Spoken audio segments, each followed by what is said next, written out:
Hi, my name is Michael, and this is how the global conveyor belt works and what effects it has on our ecosystems. The global conveyor belt is a very large circulation of water around the seas, churning up less concentrated water and cycling to keep the sea healthy. If the conveyor belt was to stop due to global warming, the sea would become acidic and a lot of sea life would die, which means there would be a lot less food for people. The current circles almost every sea. It starts at the Norwegian Sea, which is where the warm water from the Gulf Stream heats the cold northern latitudes, as well as sending warm air to Europe. From there, it sinks in a waterfall called the Chimneys to deliver oxygen to the bottom of the ocean. The waterfall sends the water down past America. That is called the North Atlantic Deep Water Current.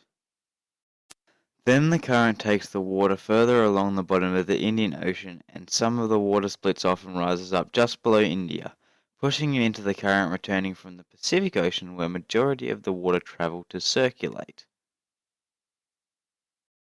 The water is controlled by density. The denser the water, the further down it sinks, and the warmer the water, the higher it rises, because the sun is constantly evaporating the water on the top layer and it gets very salty and sinks to the bottom to become colder.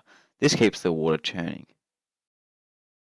Scientists believe that if global warming melts the polar ice cap, it will melt and greatly decrease the salt levels in the north, making the water chimneys still, which would stop the ocean conveyor belt and stop the warm water heating Europe, making it significantly more cold and icy. Other scientists argue that if the polar cap melts, global warming will warm Europe too. If the conveyor belt decided to stop, it would have a huge impact on the world agricultural systems, and the land that was once good for growing crops would no longer be. This would also make the water a lot colder in deep water and cause it to be idle, acidic, and become uninhabitable. And that's how the global conveyor belt works. Thank you for watching. Created using Powtoon.